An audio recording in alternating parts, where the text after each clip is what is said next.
Bismillahirrahmanirrahim. Assalamualaikum warahmatullahi wabarakatuh. Alhamdulillahi rabbil alamin. Alladzi man tawassala ilaihi bisidqi niyatin kafah. Ashhadu an la ilaha illallah wahdahu la syarika lah. Wa ashhadu anna Muhammadan abduhu wa rasuluh. Allahumma salli wa sallim wa barik ala nabiyyikal karim Sayyidina wa maulana Muhammadin sallallahu alaihi wasallam wa ala alihi wa sahbihi ajma'in, amma ba'd. Alhamdulillah, sungguh mendalam rasa syukur kehadirat Allah Subhanahu wa taala. Kita mengawali pagi hari ini dengan tazkirah. Mudah-mudahan ini bagian dari hidayah Allah, mengawalinya dengan saling mengingatkan walau pesan-pesan sederhana atau bahkan sangat sederhana, tapi kalau dia bernilai ibadah di sisi Allah Subhanahu wa taala, menjadi catatan atau investasi amalan kita, pahala kita di sisi Allah. Salawat dan salam atas junjungan kita Nabiullah Muhammad sallallahu alaihi wasallam. Pemirsa sekalian yang berbahagia, suasana kehidupan yang sebenarnya menjadi dambaan seluruh masyarakat, kita semuanya itu adalah suasana yang kondusif. Suasana yang tenang. Kenapa menjadi fitrah manusia mendambakan suasana yang seperti itu? Sebab menjadi tempat mudahnya mengekspresikan niat-niat kita, cita-cita kita, sehingga bisa maksimal. Yang kedua, menjadi tempat kita, menjadi kesempatan bagi kita untuk meraih kehidupan yang lebih baik kalau kondusif. Nah, suasana kondusif akan terjadi apabila dalam masyarakat itu terjadi yang namanya kehidupan yang saling mendorong, saling menghargai, saling memotivasi. Makanya sistemnya harus terbangun, biasanya diawali atau diprakarsai oleh pemegang kebijakan, kita istilahkan pemerintah, dan lalu menjadi panduan pedoman bagi kita semuanya sebagai warga masyarakat dan warga bangsa. Nah, salah satu poin yang saat ini kembali dicanangkan atau bahasa langsungnya itu diarus utamakan adalah tentang cara-cara mengamalkan agama. Jadi pemerintah kita sekarang saat ini punya program yang namanya pengarus utamaan moderasi beragama. Sekali lagi, istilah ini sama sekali bukan hal yang baru. Apalagi kita umat Islam di Indonesia yang berdampingan dengan seluruh agama yang resmi lainnya, sama sekali bukan hal baru. Dan bukan hanya di Indonesia sebenarnya. Dia sudah ada di zaman Rasulullah SAW betapa moderatnya, para sahabat juga demikian, para ulama kita juga demikian. Hanya saja akhir-akhir ini sedikit ada yang memberikan pelajaran, peringatan bahwa masih ada secuil, saya harus katakan secuil satu dua orang yang menampakkan ajaran agama itu tidak ramah, tidak rahmatan lil alamin. Misalnya ada pengeboman, ada penyerangan yang secara brutal dan dilakukan oleh orang yang sangat sedikit. Hanya saja pemerintah meresponnya karena sedikit kejadiannya, sedikit jumlah orangnya, tapi mengambil energi dalam menanggulanginya, dalam merekaperinya. Bahkan pemberitaan begitu luar biasa meresponnya, apalagi misalnya kalau ada bom bunuh diri. Nah, moderasi beragama harus kembali ditekankan, diajarkan kepada masyarakat kita, makanya menggunakan istilah pengarus utamaan. Karena ini hal yang saya katakan di awal tadi, bisa mengantar kesejahteraan bersama kalau orang menjalankan agama itu secara moderat. Karena ini dia akan enak difahami kalau kita tahu sejarahnya. Maka izin saya sampaikan, tentu terbatas sejarahnya, bahwa kehidupan Rasulullah SAW sangat sejahtera. Itu bukan hanya melulu ekonominya yang baik, bukan. Masih perlu pembangunan. Tapi yang membuat paling sejahtera saat itu adalah karena ada saling menghargai di tengah masyarakat. Jadi tidak berpikir kepada hal-hal yang sangat rendah, sangat krusial, tapi sudah mulai berpikir hal-hal yang memajukan bersama dalam membangun daerah, kota, dalam hal ini Madinah saat itu. Hanya saja pemirsa sekalian, saya harus kasih ilustrasi tentang moderasi beragama ini bahwa pernah terganggu, tercatat kuat dalam sejarah. Saya tidak katakan tercatat baik, bukan. Sejarah mencatat bahwa moderasi beragama seperti yang akhir-akhir ini juga sedikit mengambil energi bagi bangsa kita, itu terjadi pada saat Khalifah keempat. Khalifah keempat itu kan kita faham setelah Rasul wafat, Abu Bakar naik menjadi khalifah, digantikan oleh Umar bin Khattab, kemudian digantikan oleh Utsman bin Affan. Ini masih terjaga saling menghargai itu. Di akhir pemerintahan Utsman bin Affan, akhirnya terbunuh, masuklah Ali bin Abi Thalib. Saya mudah-mudahan bisa singkat menjelaskan ini. Pada pemerintahan Ali bin Abi Thalib itu, di sini bibit-bibit faham yang tidak moderat muncul. Kapan munculnya? Riwayatnya begini. Karena pada saat Ali bin Abi Thalib mengawali pemerintahannya, sudah ada hal yang kurang enak, kurang nyaman karena Utsman bin Affan terbunuh secara tidak wajar, diduga orang Islam sendiri yang melakukan, maka Ali bin Abi Thalib sangat terdesak, desakan dari orang munafik, juga desakan dari sesama Islam. Untuk lebih jelasnya, kita akan ungkap setelah jeda sejenak.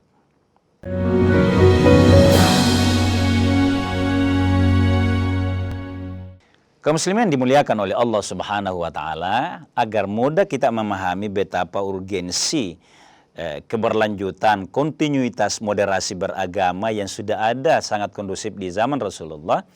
Di zaman Ali bin Abi Thalib, setelah wafatnya Utsman bin Affan, beliau didesak oleh Muawiyah bin Abi Sufyan untuk secepat mungkin mengungkap siapa dalang pembunuh Utsman bin Affan. Karena Ali bin Abi Thalib punya prinsip lebih baik pelan, asal tidak salah menuduh, asal benar, maka terjadi kesalahpahaman yang memuncak antara pihak Khalifah Ali bin Abi Thalib dengan Muawiyah bin Abi Sufyan. Akhirnya terjadi perang Siffin. Karena kedua tokoh ini sadar bahwa perang itu tidak membawa keuntungan, maka mau berdamai.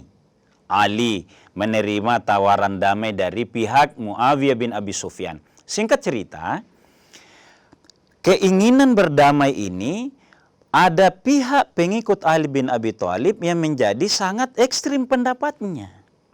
Dia berkata, kalau Ali bin Abi Thalib mau berdamai dengan orang yang menyalahkan dia selama ini, yang mendesaknya selama ini, dalam hal ini Muawiyah bin Abi Sufyan, maka Ali bin Abi Thalib salah, oleh karenanya dia kafir.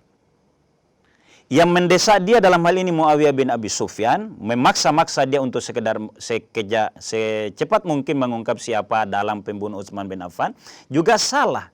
Oleh karenanya dia kafir. Pendapat ini jamaah sekalian yang dimuliakan oleh Allah, menyebabkan ada kelompok yang sangat ekstrim, bibit ekstrim dalam beragama. Bayangkan, hanya karena mau berdamai, yang mau damai juga muslim, menyebabkan dia tidak mau ikut dalam faham Ali bin Abi Thalib. Sehingga dia mengistilahkan dirinya Khawarij.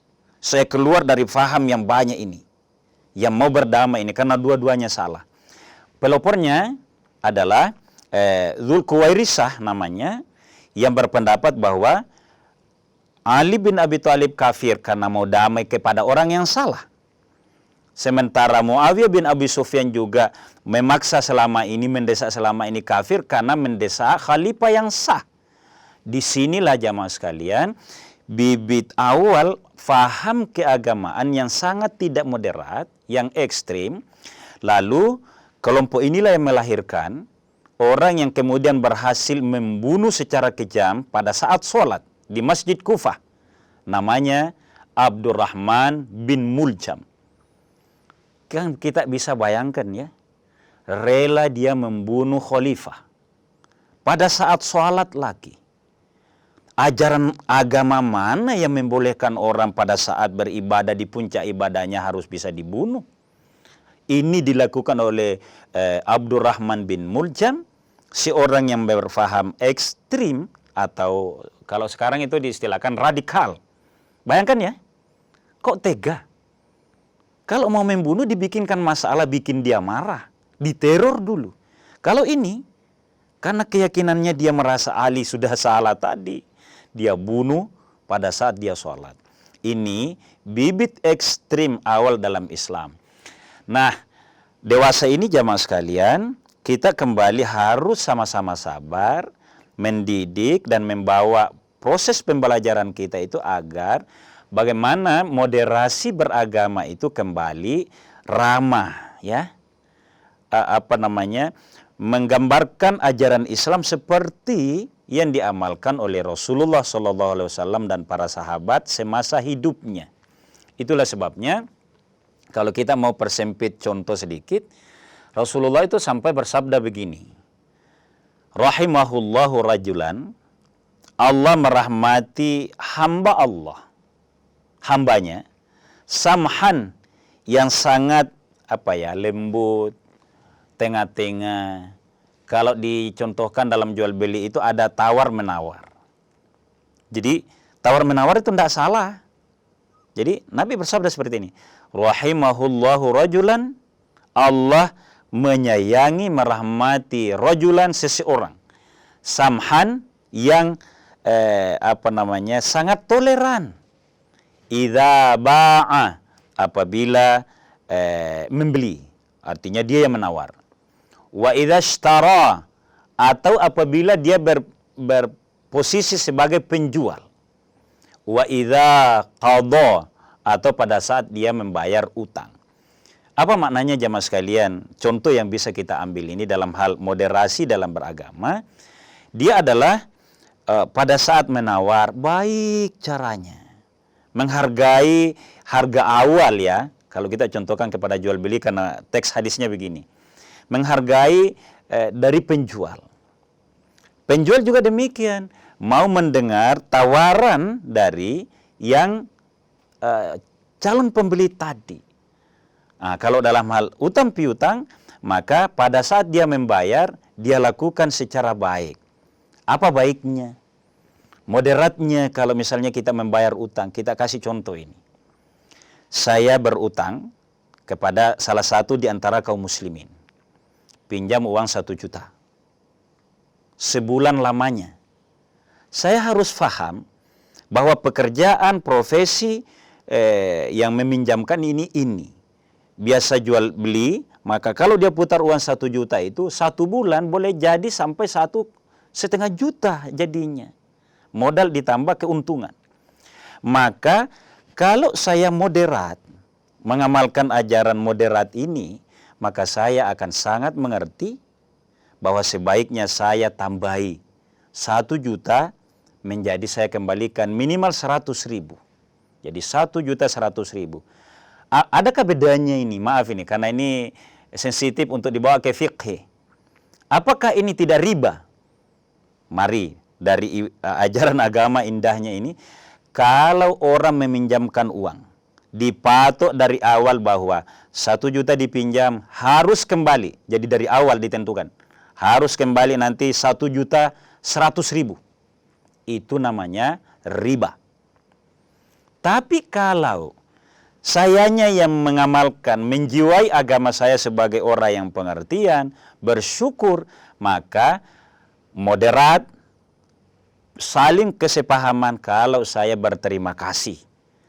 Bukankah dengan uang 1 juta itu saya bisa, yang saya pinjam tadi, bisa melakukan hal-hal yang mendesak dalam hidup saya, sehingga kembali bisa normal, sehingga kembali bisa longgar. Maka itu ajaran agama dalam teks ini, samhan idza ba'ah, toleransi pada saat ia membeli, toleransi pada saat ia berposisi sebagai pedagang atau penjual, dan lebih-lebih lagi pada saat kita yang membayar utang. Ini indahnya contoh agama yang tidak terlalu sempit dibawakan dalam kehidupan ini. Kita lanjutkan lagi setelah jeda berikut.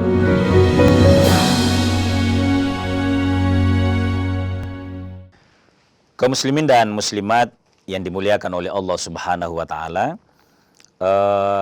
secara tekstual tadi kita menggambarkan bagaimana moderat itu, pola hidup moderat itu dicontohkan dan disabdakan oleh Rasulullah SAW.